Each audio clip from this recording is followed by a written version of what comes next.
Welcome to the Trash Cats Trashcast. I'm Richard. I'm Steven. And today, we separate the ugly from the beautiful and learn how to make the world a more beautiful place in which to die. Dope. That's right, we got another trashy manifesto. But first, how was your week? I feel like I don't remember if the last time we recorded how outwardly depressed I was.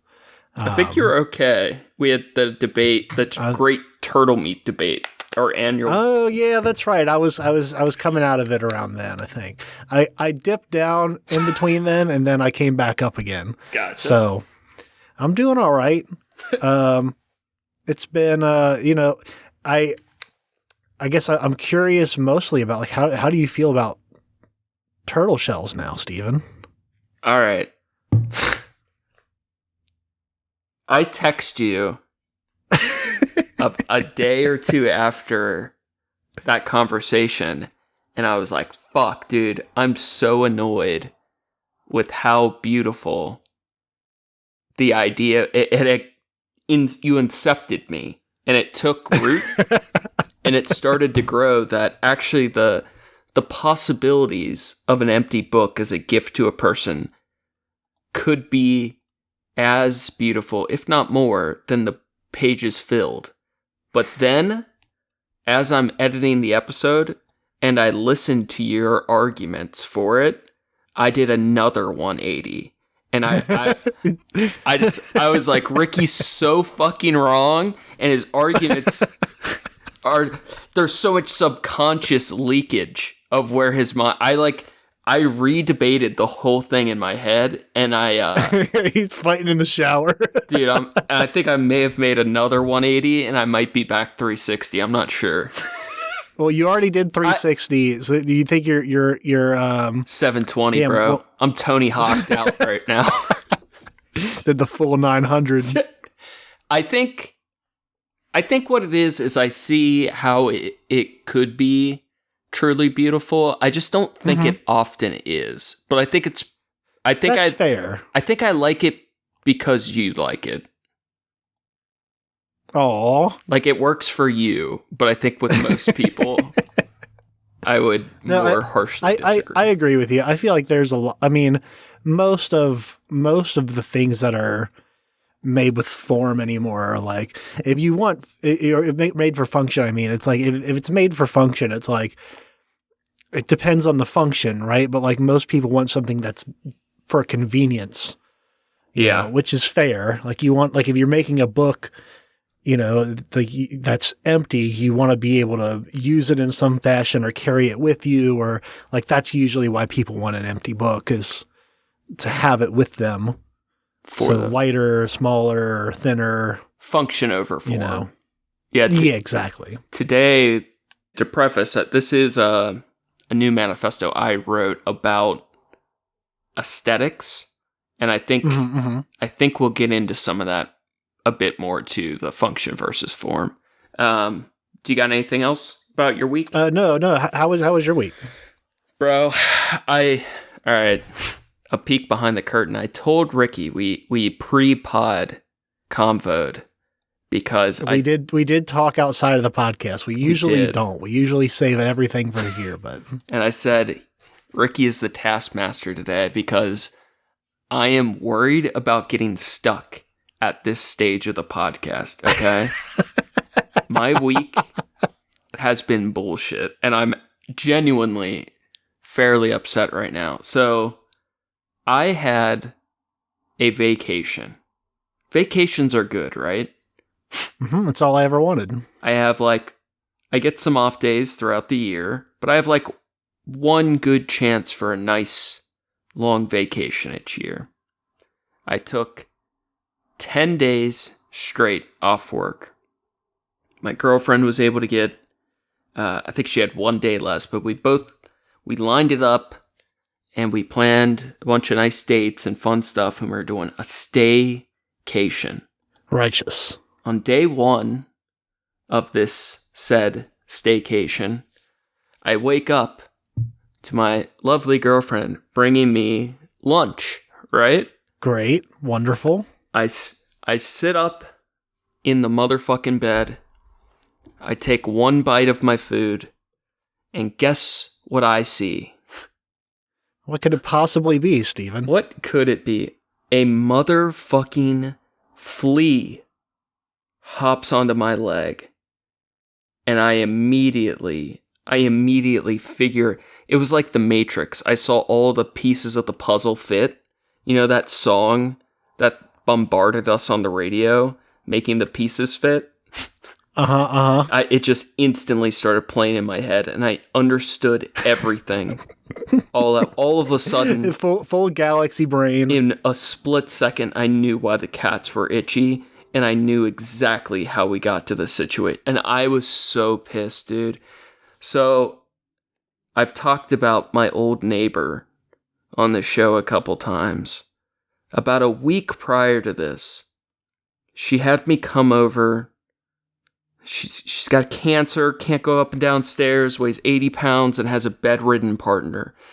And I helped her with a fall. It's insane. I got 20 emails this week from her, probably 20 texts. No one will help her.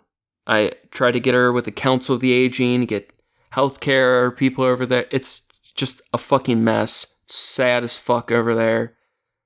I end up going over there to take the air conditioner back in from the summer. She's getting ready to winter, and she needs me to check the furnace. I don't want to do it, but it's like, whatever. Get in and get out. As I'm leaving, before I walk into my house, I notice on my ankles, I had about 15 to 20 fleas crawling all over me. They're on my ankles, in my shirt. Her place must be fully infested. Mm-hmm. Bad. I fucking strip down naked outside, bag all my clothes. I've had bed bugs before. Cincinnati got fucking slammed by bed bugs like 10 years ago. They've had some waves, man. Dude, it's so fucking gross. Bed bugs should be worse, but despite my best efforts, bagging all my clothes, going in the house naked, throwing everything in the washer, fucking washing down and shit. About a week later, on the first day of vacation, we found the flea. And ever since, we've been doomed. And I feel so shitty for the cats and my girlfriend. Like, it ruined her fucking vacation.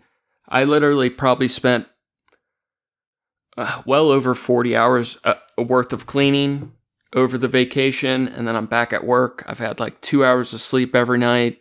We did a flea treatment that apparently failed because as I find out, the neighbors had fleas from the way she describes it for about 30 years that she's been giving different immunization, superpowering them for 30 years.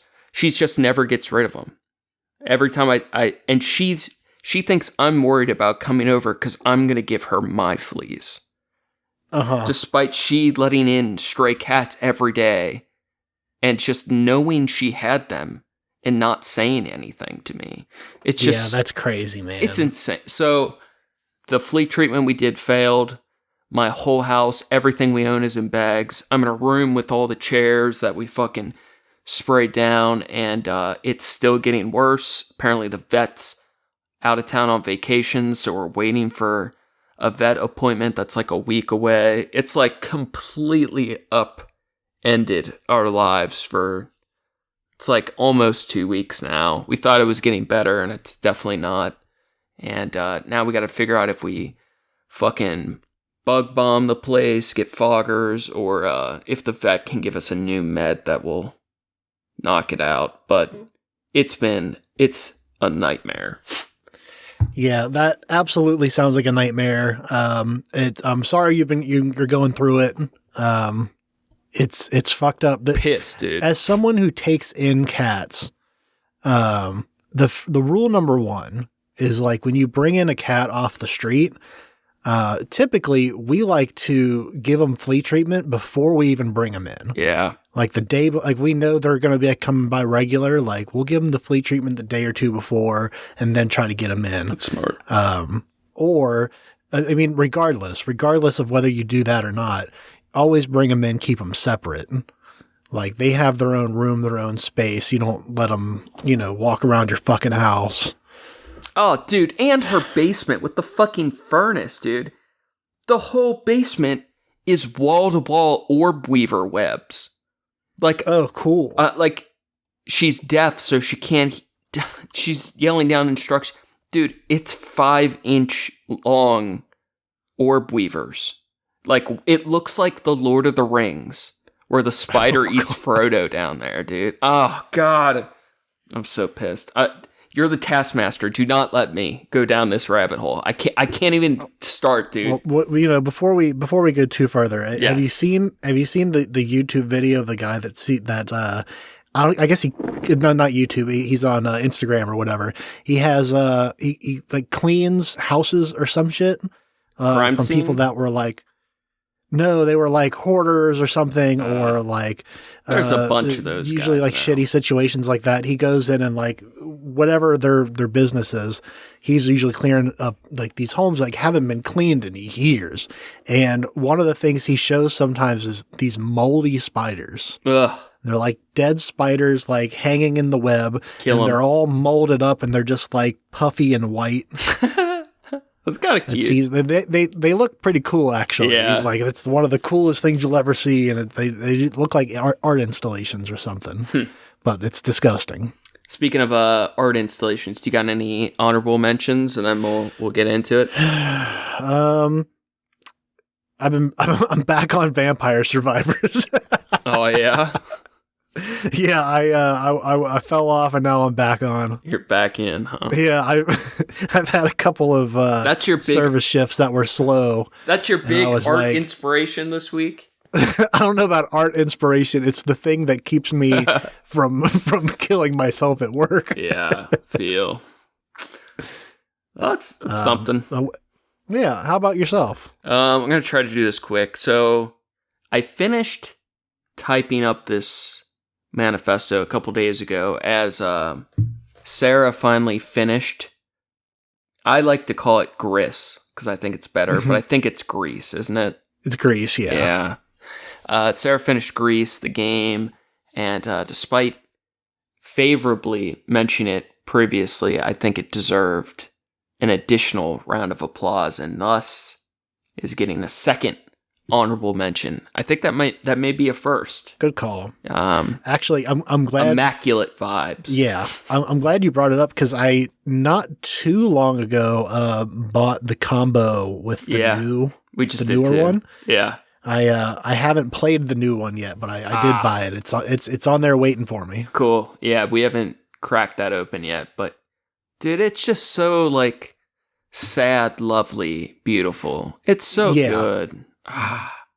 Like I only played a little bit, and in part because I don't really want to play it with Sarah because I feel like it's like the bit I did play was like emotionally stimulating enough. I was like, I want to play this by myself for like a whole night. And for me, it was like super peaceful, like best vibes I've had in a bit of watching her play with the music going. This is before we knew the cats, whatever. And the cats were here, and I was just working on art, and it was just so fucking good. Hell yeah. Good game. That's what it's all about. Yeah. And then to close the episode out, speaking of music, we haven't featured music in a bit, but No. I came across some really cool music the other day. So we have a Appalachian emo song by cool Contraceptives. I feel so unconfident saying the name because it's one of those names that doesn't have the. I think it's just Contraceptives. The song's titled Chemotherapy. I think they just messaged us on Facebook, like promoting the song. I forget if that's how I found it, but I think so. And I spoke briefly to the artist online, and the dude was super fucking cool and immediately shared a bunch of his musics in a whole folder and said we could use shit anytime. He said he felt his music belonged to everyone. I thought that was cool. Sentiment I very much feel about art, and I think the song is particularly beautiful, and I'm very excited to play it. So stick around to the end, hear something cool, and then also really quick, I went to the art museum. We go like twice a year, and Nice, cool. yeah, that was one of the highlights of the little bit The vacation. Yeah. And I got to visit one of my favorite paintings. It's titled "The Midnight Mass" by Edward Timothy Hurley. And don't bother Googling it at all, because every picture online makes it look like trash compared to in person. I don't understand. The colors are like so off. It's like so disappointing. I looked it up after and I'm like, holy shit, this is not the same painting. If anybody knows where the glass statue of the woman, it's like of her robes, of her clothes without her. It's a like destination piece at the Cincinnati Art Museum. It's to the right of that, near a stairwell where I'm pretty sure no one knows it's at. And it's so it's so beautiful, dude. And then Oh yeah, can confirm pictures of this kind of look like dog shit. like I can shit, see dude. how it could look better in person, but Yeah, it was a local artist, and I think it's of Mount Adams. But it's just so lovely in person. And then I was looking at the big paintings at the museum, and there's another piece I like. It's The Pardon of Saint Chrysostom. I don't fucking know. By Matisse Prete. And I need a high resolution version of this image. And considering I just mispronounced all of that, I don't think anybody will have it, because all of the digital versions of art from like a fairly well-funded, kind of doing pretty good art museum, for there not to be high resolution digital archives of the art publicly available is a complete disservice. I don't understand. All of the images from these museums, except the handful online, are like 15-year-old photographs that are not in focus, that the file sizes are like 360 kilobytes. And it's so disappointing, because these pieces of art deserve to be properly digitally preserved, primarily so I can abuse the files and do cool stuff with it. right. But I really do think it's a disservice. Like, we need to be modernizing our art archiving, or these things, like, they don't last forever. We need to preserve them properly. And then, speaking of preservation, last thing, have you seen the newest art restoration techniques? This shit's rad, dude. No, I don't think I have. This shit's rad as fuck. Alright, so typical art restoration. A painting's fucked up. How do you fix it? Like, what's the standard? Scrape it with a knife. Basically, you like use like different chemical treatments. Sometimes it's like cleaning, or like, I think sometimes they use like minor acids, and then you like basically just have another living artist like work over it. Rub all the yellow off. Yeah, or I know like some of the fancy stuff, it is very technical and like chemistry based, but often it's still an artist physically correcting or reproducing whatever is damaged, right? Mm-hmm. The newest art restoration techniques are fucking rad as fuck.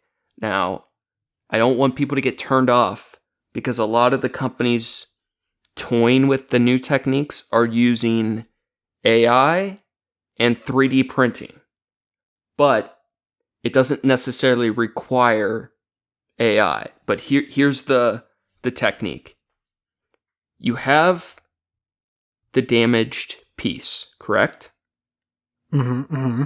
You scan the fuck out of it. High-res digital scans.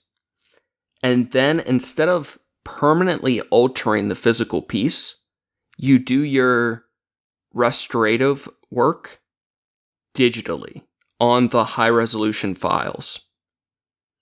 And then you use a printing system to quote-unquote 3D print. I think that the main company doing it most successfully, they use 16 different color layers, and you print the different layers of color on a form of something akin to transparent tape, which is then laid over. It's like a cellulose tape. And how you lay the tape over itself in layers over the original piece recreates the restoration as if it was repainted by hand. And if you want to, while simultaneously keeping the original damaged version of the painting unharmed or unmolested. Wow. It's so cool. Like, you can watch him just peel off the restoration. And it looks That's pretty sick. It's sick as fuck, dude. Like, think of how much, like, art museums, it's something like, 5 to 10% of their art is on display. The rest is in storage. And most of it's in storage to be protected, or it needs restoration. It's like, yo, you can restore anything now, basically, without having to worry about the long-term effects of, like, fucking it up. That's pretty fucking dope.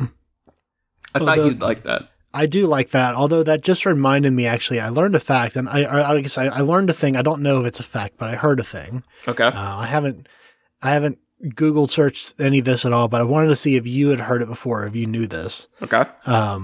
Apparently, all the like Greek and Roman statues and whatnot, they weren't always just plain white. They were painted. Yeah. I didn't know that. Think how clownish that would look, though. That's what I think, too. Like, there's something very majestic about the stone itself. Yeah. But then it's like, how mind-fucked are we that maybe that's just because how we've always had it portrayed? But I also saw, like, we might have saw the same news story, but it was like somebody doing restoration over a statue that had like a chest plate, a guy in a battle chest plate, and the chest plate painted was like fucking polka dotted clown shit. It looked like so garish and unregal. I know there's one of like, I think it's of Caesar. Yeah, fucking loser. That looks like that. It's fucking crazy. Yeah. I just feel like it would look so goofy. It would look like maybe that, like, I don't know. Did they have cool armor like that? Also, it has like his nipples painted on it, which is crazy. It feels like I get that they put the nipples on the armor and like that was like an intimidation thing or something, but like, look at my soft nips. Yeah, it's like to paint them and like to bring the full like give them that good little pink color on there. Yeah, it's like, all right, man, I guess so. It's kind of wild. It's like a bullseye almost of like, stab me here. Yeah. I feel like the ones I've seen painted, it reminded me of like modern pop art. Like what? Yeah. Like what's the loser that does the metallic balloons?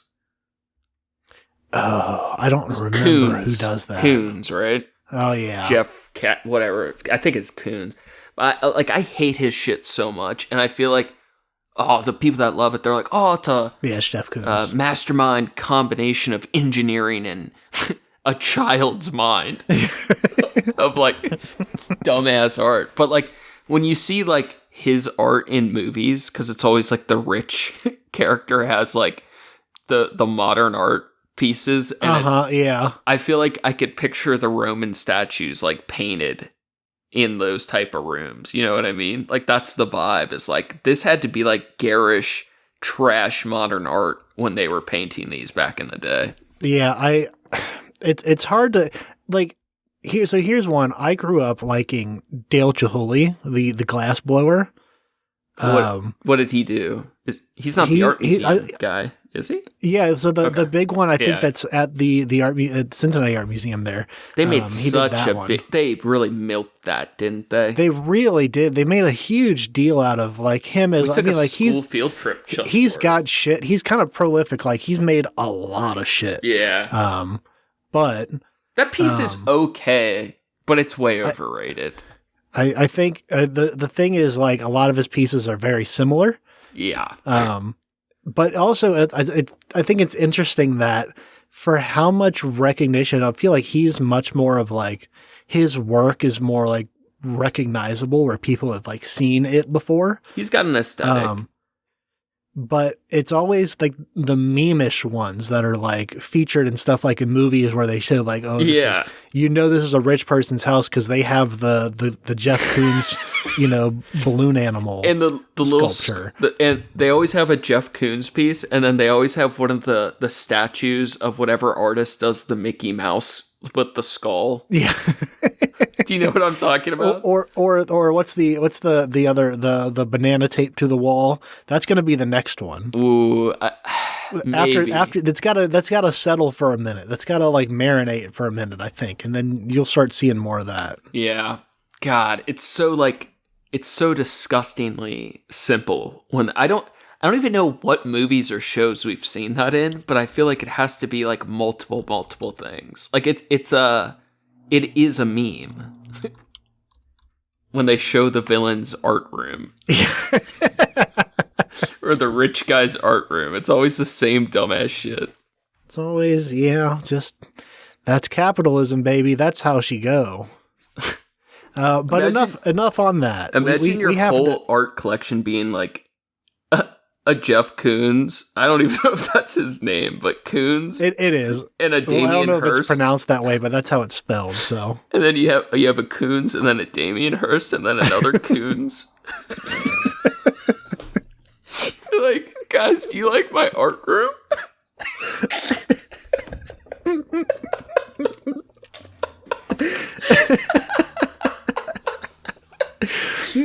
You could have spent way less money and get like a I don't know, like a fucking pool table or something in here. That would have kicked more ass. I don't know. Something with some function. Holy shit. It just seems like more fun. Art memes. Okay. Should we do it? Yeah, let's so you kind of told me that you were working on this, but I don't know what it says yet. Okay. So, do you want to do this where you're just gonna talk it at me, or yeah? How about this? I'll do a straight like clean read, but feel free to interject at any time. Okay. And then if we get through it, it's like half a page or whatever, and then you could run an analysis however you want. Okay. Cool. Yeah, I'll put on my analyzer hat. Sweet. This kind of stemmed from a line we've gone back to over the course of this podcast that I don't know how seriously we have always meant it to be, but we've gone back to it enough times that it kind of made me curious how serious it could be, where we've gone back to the line that aesthetics are ethics. Mm-hmm. Mm-hmm. And I feel like we, maybe in our own ways, but I feel like we both have identified quite a bit with that, and I wasn't really...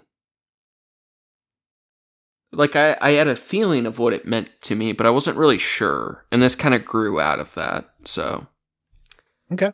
Like, just curious, before we crack it open, where do you land on that line alone? Of aesthetics or ethics? Yeah.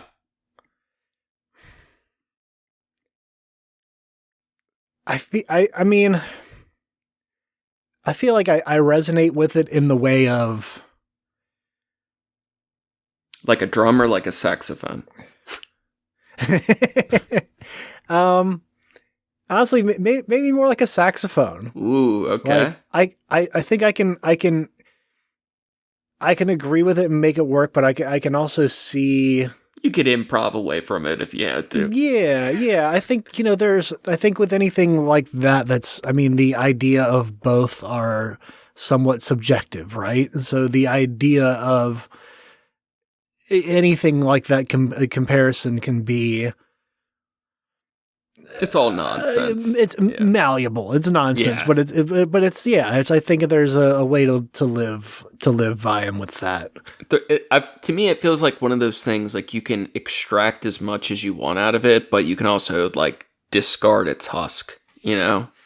Yeah, like there is importance to visuals in general, and like you can make it as broad and as vague as that, but then you can. Wow, you think aesthetics are just visuals? Wow. Wow, telling. Shut up.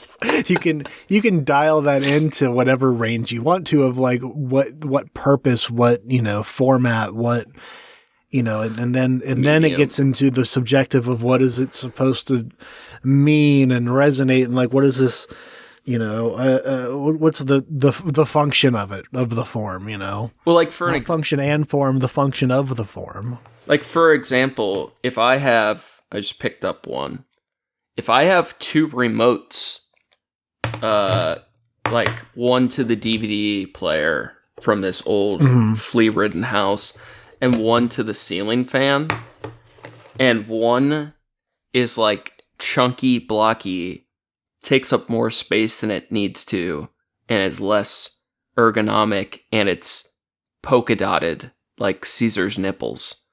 And the other one is nice, small, sleek, and good coating of plastic and nice curves. A nice clean plastic.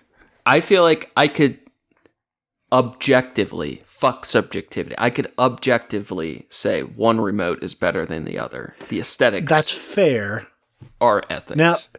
Now I feel like part of the argument with that is there might be an aesthetic component, but part of that's also form, right? Or part of that's function as well, like the tactile holding of a remote. Right. Well, one's got a better feel to it. Isn't that part of the aesthetic? Like, I think of aesthetics as almost more of a vibe substitution than purely visual. I could say that music has a good aesthetic. I guess I can see that. It's like, it does, because having the sleeker shape does lend to its... But it was... Okay, hold on, wait. Before we go further, I want to... Let me break into this, because I think this is interesting. Run it. Knife handles. Okay. Big most of the aesthetics at play. Yeah. So nothing there worse are than different a bad types. Knife handle. It's seriously, it makes or breaks it for me in such a strong way.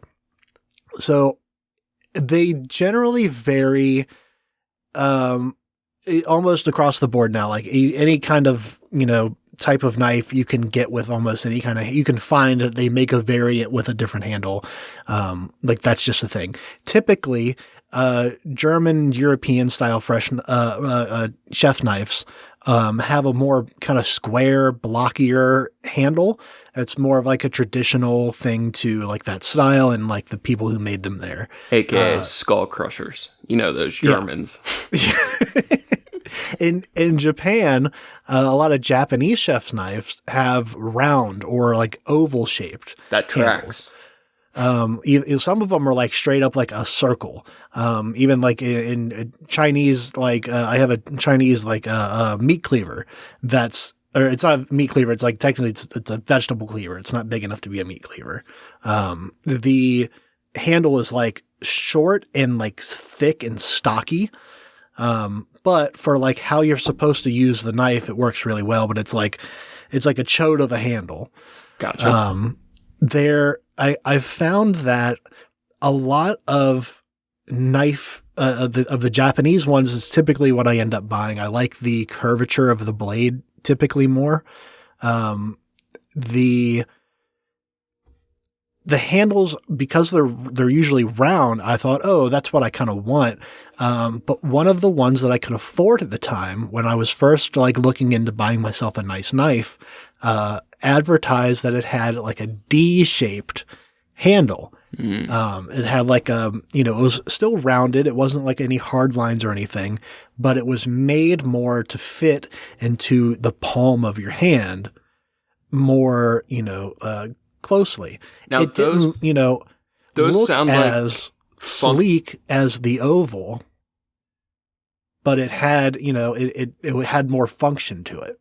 Okay. What I was going to say is while those choices may be made for function, I feel like they also serve aesthetic purposes. They do. That's where I'm going with this, where it's like they serve an aesthetic purpose for sure.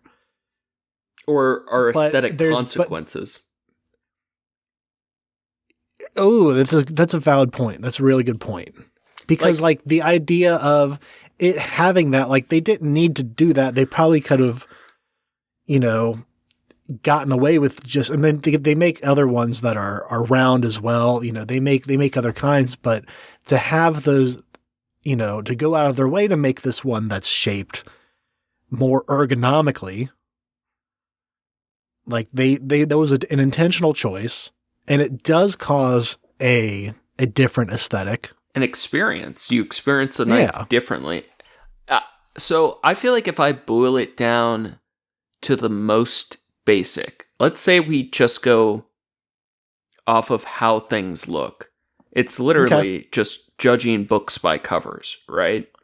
Yeah. And I feel like anytime someone says not to judge a book by their cover, it's like, really? Yeah, no, I judge books by their covers.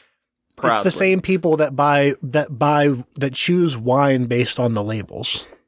No, I'm saying you should judge a book by its cover. Just right, and I'm not disagreeing with you, but I'm saying it's the same people that are saying don't judge a book by its cover are the same people that go out and buy a bottle of wine because of the label on it. Right.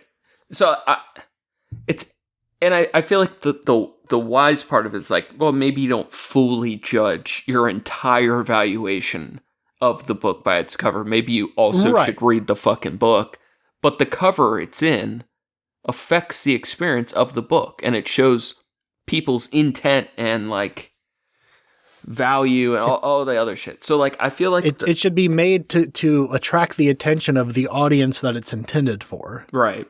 I feel like if it's not doing that job, then it's it's a bad cover, at least. Yeah.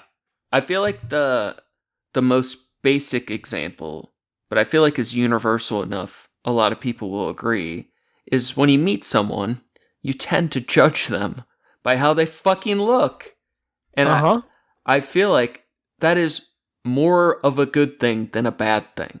Okay? We can infer and learn a lot of things. And I think this sounds edgy initially, but I don't think it is.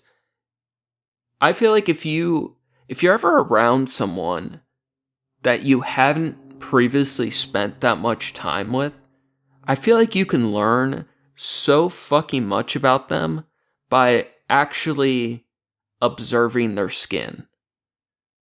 Like, you can learn so much about a person. There are like so many consequences and like effects of our life that we wear on our body at all times. And in a very open-eyed, observational way, I feel like you really can absorb a lot through someone's skin. How calloused are their hands? Exactly. Do they have burns and cuts all over their fingers? Are they ashy all the fucking time? Is it like if so, they're probably a chef. I mean, tattoos and piercings, that stuff's all like the obvious intentional stuff, but there's so many like small things too. Do they have flea bites? Do they have I don't know, like makeup, or like what are the other things? Like your muscle toneness, the markings from pen. Like there's just so many like things that if you're around someone, it's like the color. God damn it. Sorry. I also might learn something. Yeah. I thought about just trying to let you hang on this, even though I got what you were saying immediately, but I thought about just like leaving you to hang and dry on it and just let you dangle for a minute. Like it's. But you made too good of a point, and I had to go around, but I still had to circle back to the bit. I'll take what I can get. Come on, Taskmaster, keep me on. Keep the. I told you I'm terrible for this job. Well, I'm even worse. So, all right, you ready? Read your fucking manifesto. All right. This is my beauty ethics manifesto. Do with it what you will. Who the fuck cares? The Beauty Ethics Manifesto. Quote, in such ugly times, the only true protest is beauty. Phil Ox. And while I remain unconvinced by the man's music, he certainly said some beautiful things. Preface. Make the world a more beautiful place in which to die. Never die in ugly places. I like those. I like those points. Part 1, Belief. Aesthetics are ethics. It is beautiful to make beauty. It is ugly to make ugly. It is beautiful to end ugly. Ooh, I'm getting a little radical. Part 2. We'll circle back. Keep me focused, Taskmaster. You just like scrambled me so quickly. Okay. Sorry. Part 2. What is beauty? Beauty is something that evokes an emotional response or intuition, that which one ought accept, embrace, or encourage its existence. Something one would hope for, something pleasurable, that which offers pleasure and relieves pain, something that fosters freedom by opening our world. In contrast, ugly is something that evokes an emotional response or intuition which one ought deny, reject, or discourage its existence, something one would condemn, something painful, that which enhances suffering and exacerbates pain, something that deepens despair and thus limits our world. Part 3. How to be beautiful. 1. Minimize suffering. There is beauty in suffering, but it can only truly be honored if it ends. Infinite suffering is for the doomed and damned. There is no freedom in hell. 2. Maximize freedom. The beauty of freedom is possibility, which reminds me of your book. There you go. If you make my choices for me, my choices were never possible. Absent the limitation of another, we must grant ourselves maximal possibility to build the beautiful and end the ugly. 3. Build beauty. Beautiful acts are enacted by beautiful people. Beautiful things are made by beautiful people. To be beautiful, one must build beauty. 4. End ugly. Ugly acts are enacted by ugly people. Ugly things are made by ugly people. To avoid becoming ugly, one ought to end ugly things in any way which does not also make one ugly. Prescription. Become beautiful, never die in ugly places. The end. I really dig that, actually. I do too. I wanted to, have some stronger criticism for you, and I can see It's where too things beautiful like to criticize. It's too beautiful to criticize. I feel like there are ways in which someone can say it's beautiful to end ugly and take that into a more desolate, ugly direction. But you kind of clear that up and walk that path down, further. A bit, but I do think all right, this is nerd shit. It may make sense to put part 2 before part 1. Did I fuck that up? No, I'm just saying it might make sense to explain what it is that you're talking about first, and then maybe, because if you have that first, I can see where it could inform. Yeah. It could color their perception going forward. Yeah. I feel like it reminds me a bit of Thus Spoke Zarathustra, in the sense of I feel like you can get whatever the fuck you want out of it, which is honestly how I like philosophy to be. Yeah, exactly. That's how it should be. I don't really like more hard-coded philosophy stuff, but what I like is it kind of walks the line between being hopeful and like making the world a better place, and also the cruelty or seemingly cruelty of ending ugly people, things, and places. I like that duality. I think ugly things should be ripped from our world. We just saw a very ugly man die the other week, and it was very satisfying. Yeah. If his face was more proportional, maybe it wouldn't. Maybe we wouldn't have had this problem. Yeah, that was the problem. That was the problem. That was the problem. I don't. Hey, that's why God took him back. He's like, can give him a little, could fix his mistakes, correct his work. Little heavenly plastic work up there. Yeah. I had a thought and I lost it. But I like the idea of like it simplified. If the goal to life is to die beautiful in the least ugly place possible, I feel like that's like a nice video game mission of like, I know what to do. Yeah, that is actually I think there is a game that's like that, where, what am I thinking of? There's definitely a maybe not pop culture thing, but there's a piece of media that is about someone like they live the whole day out knowing that they're going to die, and then they when they die, they wake back up and they have to kind of get Groundhog's Day, and they got to do it again. I feel like that was a game thing where like you have to like there is a game. Accomplish certain things, and then people were like, I'm just going to keep dying at this certain time, so I know I'm not going to finish the thing, so instead I'm just going to look for a cool place to die. Hell yeah.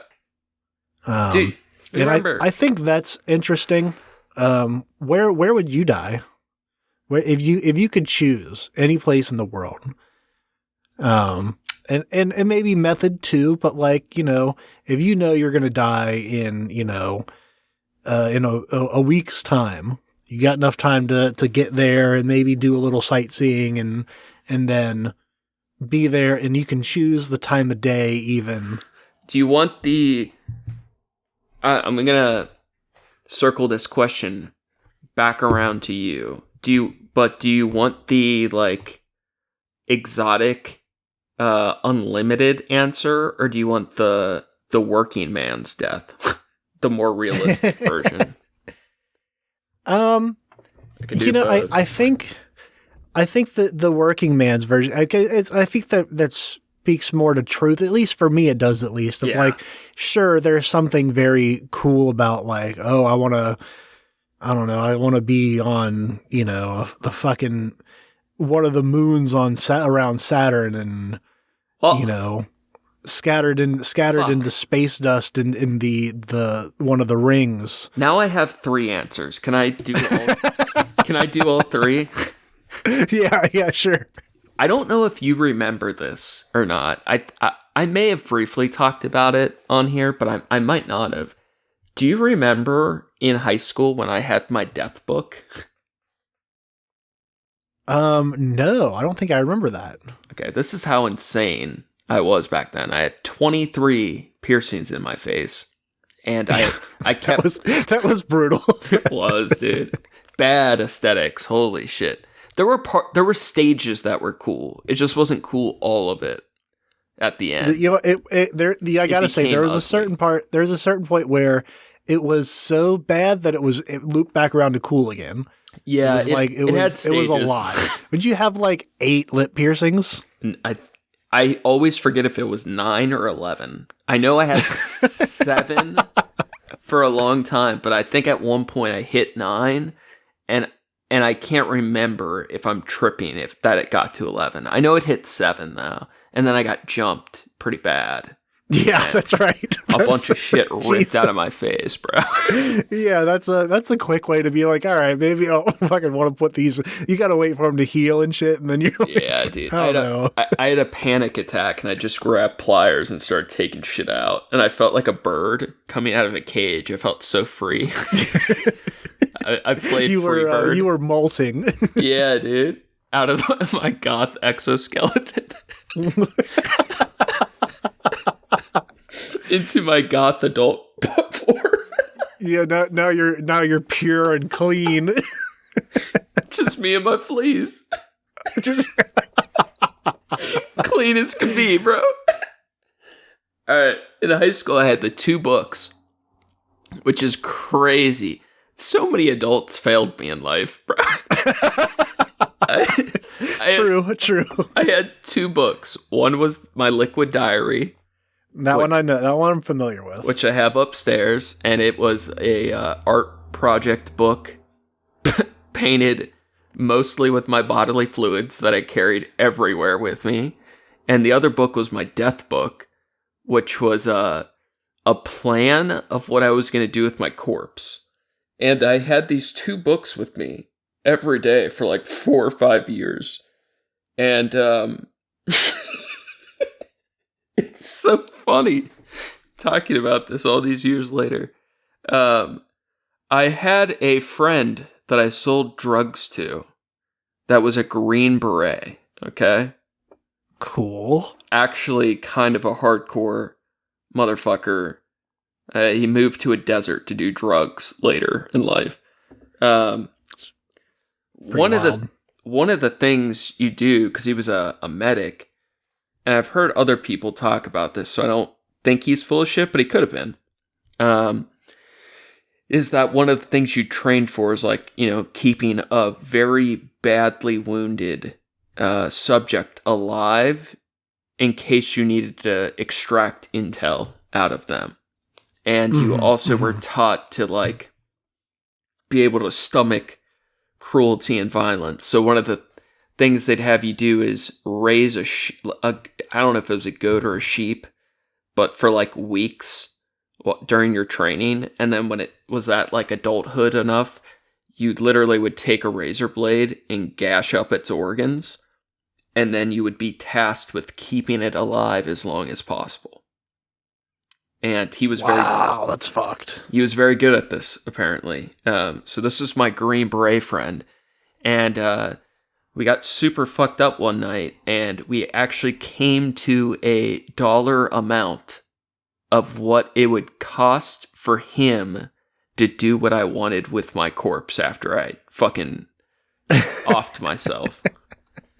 And it was like some Hannibal shit, like which animals are we stuffing in which parts of my body? Like and the death book was graphs of all the anatomy and how I wanted things orchestrated. And for years, I would check in, like maybe once a year to see if he was still good with our agreement. I've lost touch with him, but he's a really cool dude. I liked him. was gonna say, was it an amount of money that you had access to when you were in high school? No, not at all. But I don't know if he's alive or not, but the motherfucker does owe me $20 still. He borrowed it. Oh man, I don't forget that shit. So hopefully I catch up with him one of these days. Yeah, I think you gotta live and let go on that one. No, dude. I'll show up at a funeral to collect $10. Look, I'm giving you guys a discount. This is the best I can do. 50%. For some trash Cincinnati weed. Sorry for your loss. Fuck, where was I going with this? We were talking about where would you want to die? Oh, okay. Fuck. I lost my answers already. You said you had 3 answers, and then you started talking about your book. That's so crazy, dude. and now you don't have any? I'm so sleep deprived. All right. Answer one. I can give you. At first you were like, "Oh, I have 2," and then I said something about space, and you were like, "Actually, I got 3." No, I talked about a book. I got it. First one was Death Book, and I was gonna have my dude stuff my corpse with animals and hang me on the bridge in Cincinnati. Now, when you say stuff you with animals, is he like removing things from you and then like stuffing them in like where like your muscles and shit would be? Yeah, like I want a belly full of. He's like skinning you alive, making a Steven skin suit and stuffing it full of like animals. I was gonna have a belly full of bumblebees, bro. Oh, you got live or dead? Alive. It's way funnier that way. They're all getting stung up and shit when they're trying to get the body down.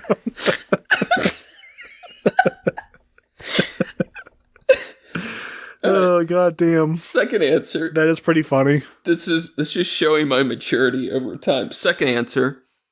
I want to be blasted on a DMT alien beach. Fucking burning, cooking some DMT out of a crack pipe while injecting heroin. And in that case, I don't care where my body is physically, because my mind is going to be on that alien beach. That's option 2. Yeah, you're going to be gone. Total gone, seizing out in an alien beach. That's like the only times I broke through on DMT, I go to the same alien beach, and it's so beautiful. It's my favorite place ever. I wish you could see it. It's so cool, dude. Third, the working man's death. Honestly, this is lame. I don't even like this house that much, and right now it has fleas.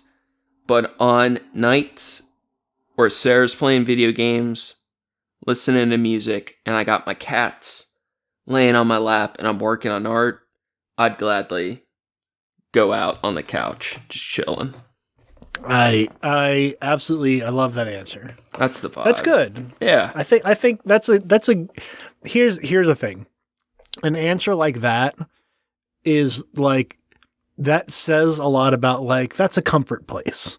Yeah. You know, that's a place of peace. You know, where you feel, you know, that's your home. That's like, I love that. Cause I thought about. I'm so pissed with these fucking fleas for destroying my sanctuary. So, I also have a couple that one's kind of a meme one. Okay. That I've always thought this was funny. I read this when I was in like middle school or high school online somewhere, and someone said, if you're ever going to kill yourself, what you do is you super glue your hands to your head, and then you hang yourself with like piano wire, like razor wire or something, so that when you fall, it looks like you pulled your head off. That's just grotesque. How dare you? It is. And when I was young, I was like, that's the funniest fucking thing I've ever heard in my life. I wonder if that's from a movie or something. Like, that seems like somebody, like, I wonder if that's like one of those mnemonic lore things that just gets passed down through people, or if it's actually like been visually shown. You know, it was probably like a repost from like a 4chan or like a something. Tumblr or something like that. It's a So good one. I don't know if it came from something else besides that, but I thought it was pretty interesting.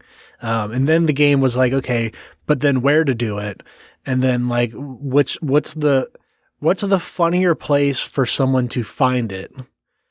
Because like the Honestly, I can't I think feel of like any funny places to find. okay, you're right.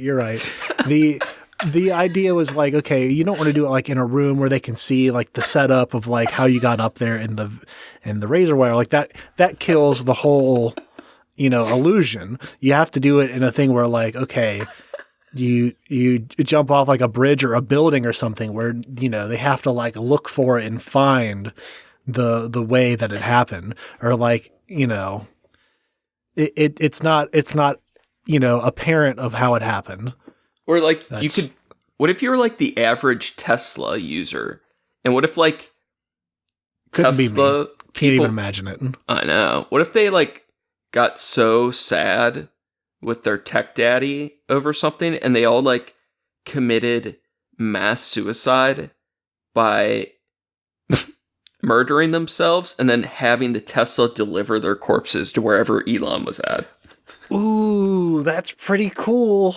I feel like there's potential with automated, like, there tech. really is. Boy, that's pretty crazy. Like, imagine him being annoyed with all the corpses. I wonder if that's happened yet. I wonder if someone's like tried to like get rid of a body that way.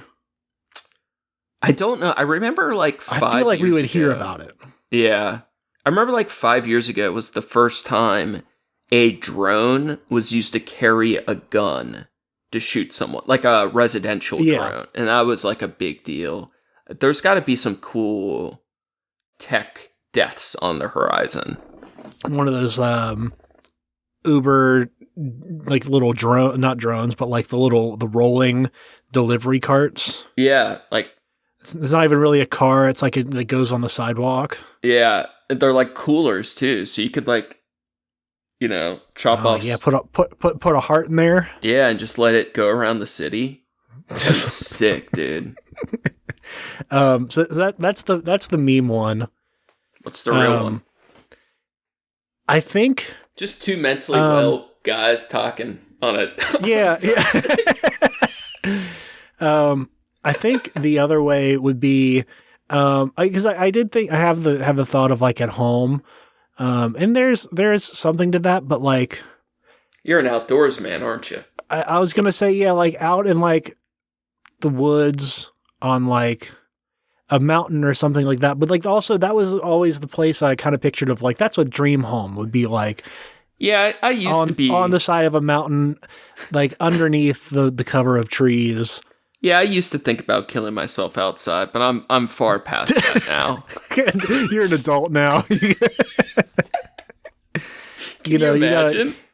You got here's the thing you really got to think about is who's got to clean up that mess, and if you do it outside in the woods, nature takes care of that for you. A sky burial per se. You're costing the taxpayer less money.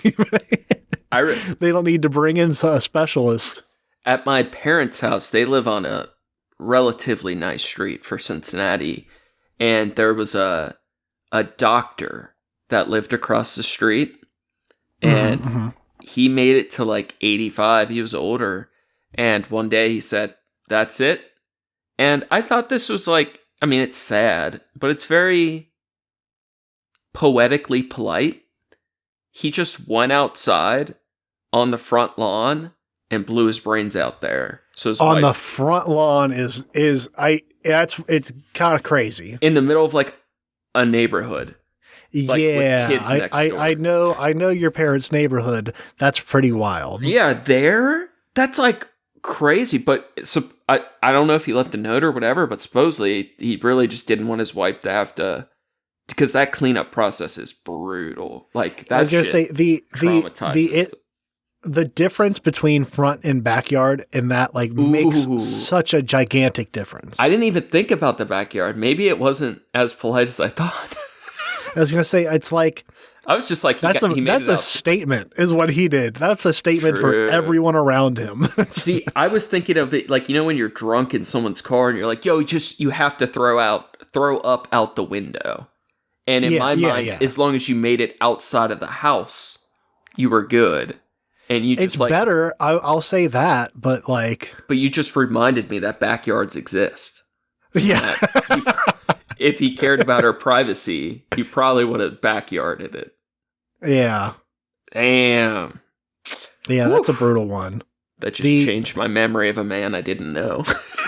When my grandparents went, it was so it was a murder-suicide situation. So my grandpa called the police, called 911 because he had been shot, and then so they discovered it before we did, which was great because we didn't have to see it. Mm-hmm. So I thought that was so brutal, dude. If you're concerned that I realize this is bad advice to be given. If the worry is, always call it in first. A gentleman always calls it his own death.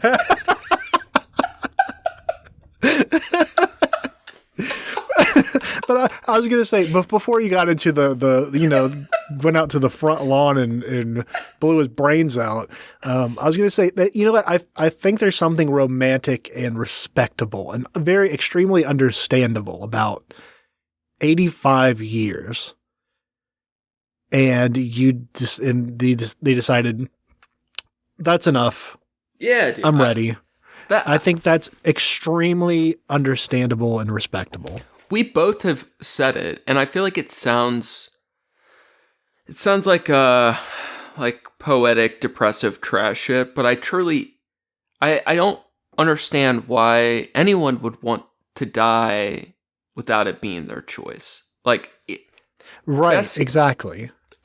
Outside of an acute health failure, I don't understand why, outside of maybe fear or the taboo-ness or whatever, but I just feel like I would never want to go by my body completely failing me without being able to make a choice at some point. Or outside of sudden deaths, I want it to be my choice always.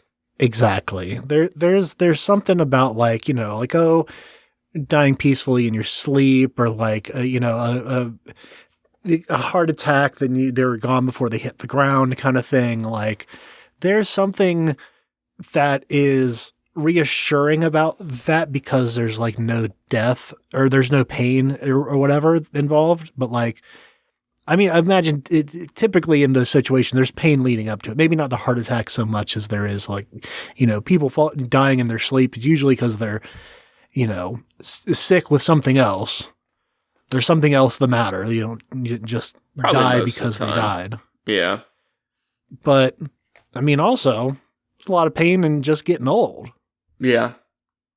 If you go out peacefully that way, that's all groovy, but but that circumstance is so small and finite, and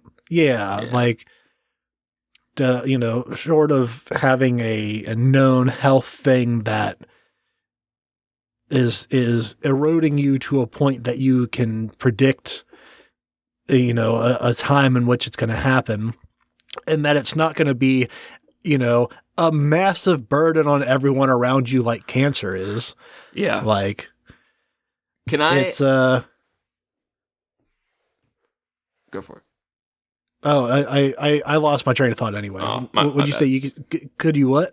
I want to ask about probably what I think is the most controversial part, and see where you land. Do you think it is beautiful to end ugly things?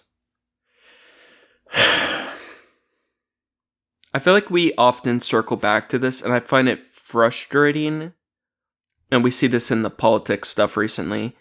I don't understand why more people don't also see that ending bad things is good. Right. I think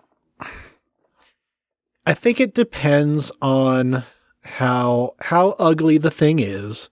And, you specify to one ought to end ugly things in ways which, do not also make one ugly. And I think that's an important distinction. But by saying that, I think there is a range in which I think it's at least neutral, right? Like, I don't know. I'm sure you could make the argument of something that's, it's not right to end this ugly thing because of the way that you do it. But if you're covering it with that sentiment of doing it in a way to not make yourself ugly, then I think that it's at least neutral. Maybe it's not such that it is inherently beautiful to erase ugly, but it is at its worst, it's not a negative. Honestly, I feel like the biggest weak spot of the whole thing to me is that clarification of in ways that don't make one ugly.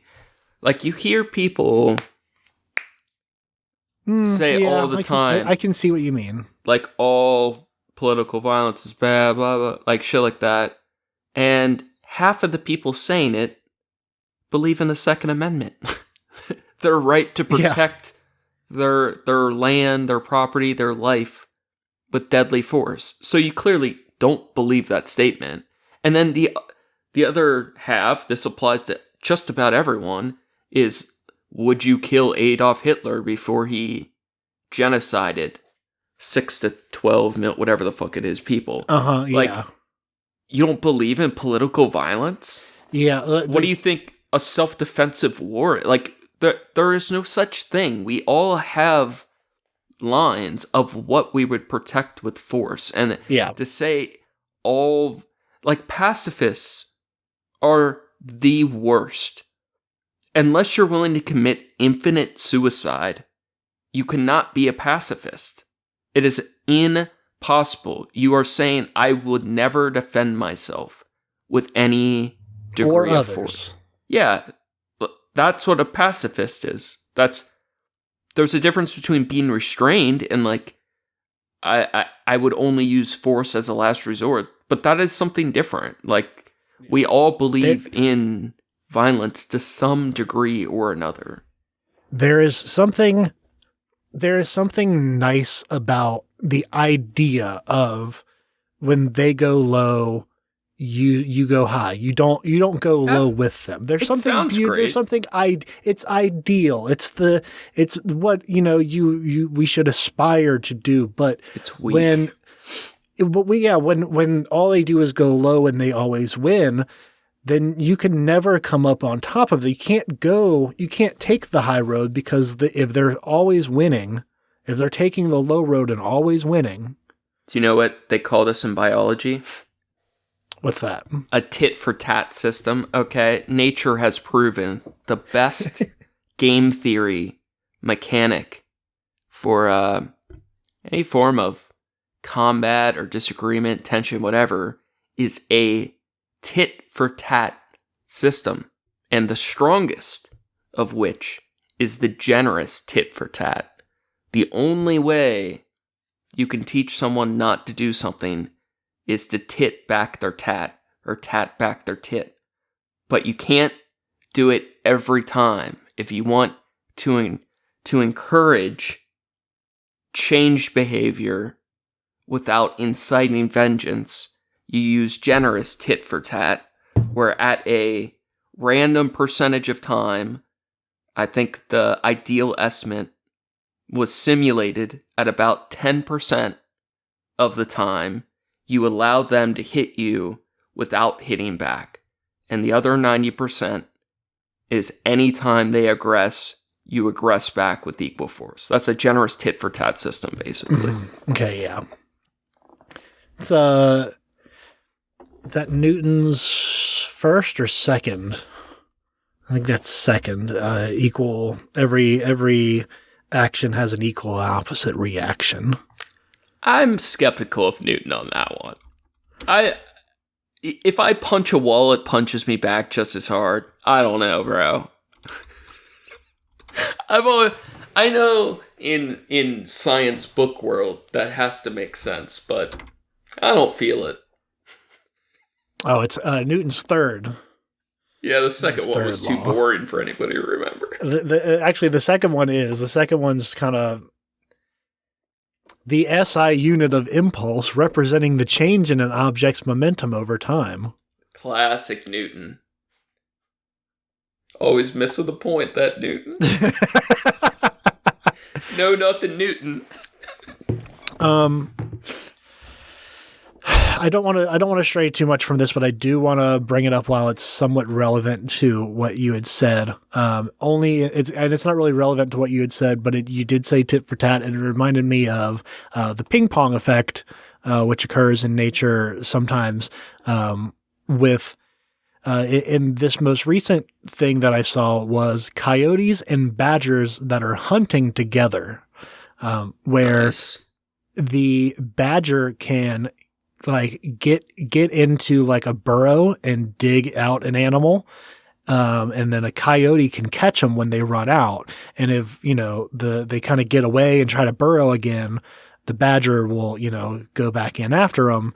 And it's like the ping pong effect of if one of them doesn't get them, the other one's gonna. So they are 100% accurate, kill rate on that. If they operate that way. That's rad. And that's they've in some places they have seen in Yellowstone National Park, they're seeing that combination happening. It's pretty cool. Very cool. That's beautiful, actually.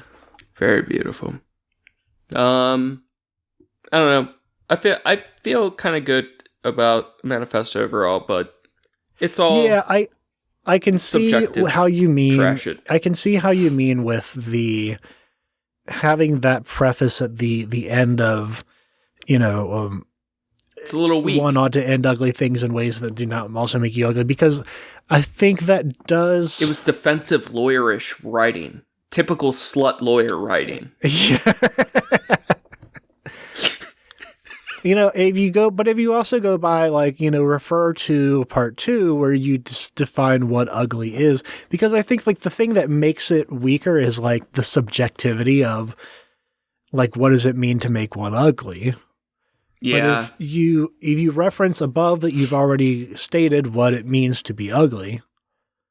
So I didn't do it, and I did the same thing with the Time Star Manifesto, where I get to the end and I actually have a system that I don't, frankly, quite have the time to implement, but the goal was to make an objective scale so we could take a bunch of subjects.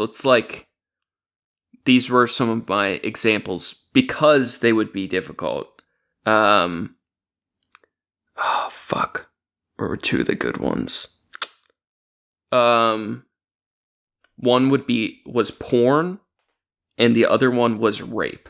Okay? And we would be tasked with deciding how these concepts rate on a beauty ethics scale. Right? Now, it seems pretty obvious which one's way worse, right? But you could rate things on a system of 1 through 4. Does it minimize suffering? Does it maximize freedom, build beauty, or end ugly? And you get your objective 1 through 4 rating, and then you would have a subjective 1 instead of 1 through 10, a 1 through 5. And it'd be no, this lands at a beauty rank of a 2, 3, or you know what I mean? Yeah. I feel there's a system you could work out, because you could rate things like porn might minimize suffering but it doesn't really maximize freedom, like shit like that. And then it's like, rape is like, all right, well, we know it does not like there could be a negative version of the scale too. It like maximizes suffering, limits freedom, could make something beautiful. Like people come out sometimes like with a baby they love or like a better, but it, like shit like that. You could really like dice things up into like, how does this rate? Is it S tier or D tier? Yeah. But I feel like having, and I'm not going to do it because I feel like there's so many problems with it that it's definitely not worth it. But I feel like there is something, I mean, we love putting things in boxes. Yeah, it's satisfying. We love finding ways to define and objectively, like how beautiful is it to make someone, or when someone is martyred, or how beautiful is it when someone like saves a cat from a tree? How, like you could make like a more objective like transfer from the subjectivity, but it's all taking something that's inherently subjective and making objective base regulation to make an objective ruling on it. I mean, I think there is just something inherently satisfying but silly. Yeah, exactly. Satisfying but silly. It's like it's not necessarily helpful, or like on a grand scale, other than like to yourself or the people around you, other than to like maybe gain a perspective on yourself and the world around you. Yeah. But then I start getting too many like memos in my phone notes of like weird shit. Where like, do I really need like objective beauty rankings for like random bad things on my phone? Yeah. Yeah, I mean, you always got to be thinking about like who's gonna find this on my phone. Who's gonna Who's the detective that's gonna be? Special Agent Bobo finally cracks my phone and ruins the memories of me. The you know me. I like putting things in boxes. I like organizing things like that.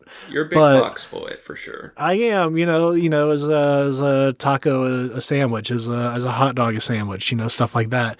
One of the ones I've heard not too long ago was I believe the entire thing was everything is either pizza, a sandwich, or a salad. You're a sucker for these. And if it's got the bread on the bottom, it's a pizza. If it's like just one piece of bread, whatever, it's a pizza. If it's, two pieces of bread, like one on top, one on bottom, it's a sandwich. And if it's just like a mess of things without the bread, it's a salad. So like soup is a salad, or a hot dog is a pizza. No. Hold up. I thought of you earlier today because I heard someone. This was so funny to me. They were on a debate panel and they were getting annoyed with someone else. So the guy says to the other guy, "How about you shut the fuck up? Because you sound like you're one of those dudes that goes on podcasts and debates about sandwiches." I fucking lost it. I was like, what a niche fucking insult. That's so good. Oh, damn. I like in the audience, I was like, he got me. Yeah, that one hurt. It kind of stray. That was funny. Fuck. I thought of you right away. I'm like, oh, fuck. I wish Ricky caught this like in the wild. It would have been funny. Yeah. I do think, honestly, it is one of my favorite icebreakers for like new employees. You do the like, oh, what kind of music do you listen to? Like, what's your, you seen any good movies lately? Shit like that. Like, that's fun and whatever. But like, there's always. What about sandwiches? It's fun when. How beautiful is a BLT? Ooh. Beauty rank. Is it on sandwiches, white, wheat, or rye? It makes a difference. It has to be on white for a BLT. I think you're right, actually. For a BLT. Do you know how fucking disgusting bacon looks on rye? No, Listen, I bacon would on never be rye caught inherently dead. is not bad. You're wrong about that, actually. You wouldn't catch me on my worst day eating bacon on rye, sir. Ooh, tomato with turkey and bacon on rye? Go crazy. You lost me at turkey. Can you imagine eating a turkey sandwich? I like turkey sandwiches. Oh no. I like me a turkey sandwich. Sliced chicken doesn't taste very good. You would put down the empty book you were reading to take a bite of your turkey sandwich. Uh-huh. With tomato, with a little bit of mayonnaise, a little bit of mustard. Yellow mustard. Yellow mustard on a turkey sandwich. You finish crafting the most beautifully bound book ever, and you take one bite of your turkey sandwich, and tomato splatters all over the binding. Honestly, might be worth it. My masterpiece. It's a good sandwich right there. Oh, fuck. All right, any final words? We're going to introduce this song to get us out of here. Oh, yeah. Let me think of a final words. I got nothing. Thanks for listening, everybody. Make sure to check out the show page at Trash Cats Trashcast on Instagram for news and art from the show. Check out Facebook for the memes. If you're super bored, you can check out my trashy art on Instagram at SkyZX. I said, no matter what, I would get one piece of art during vacation. And guess what didn't fucking happen? But I swear, I'm still trying. We have a beautiful song, Stick Around. It's really good. I hope you guys enjoy. You can find them, Contraceptives, on, Spotify, Apple Music, YouTube, Instagram. Check them out. Show them some love. And if you've made it this far into the episode, you're very, very cool. And you're a beautiful, flea-free cat. And I hope you're shiny and soft forever. That's beautiful. That's going to be all for us today. Stay classy, eat trashy. Go fast, eat trash. And now, Chemotherapy by Contraceptives.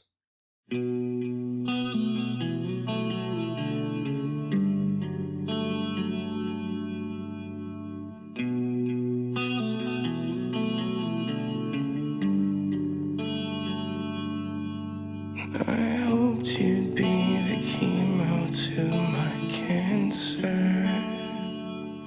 I hoped you'd radiate in me a remedy to my disease.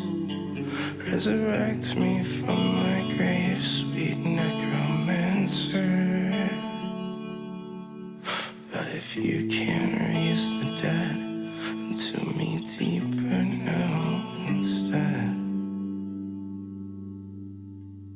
My hands are too cold to hold this time. If I decompose too much this time, I show you too much. Did I show you enough?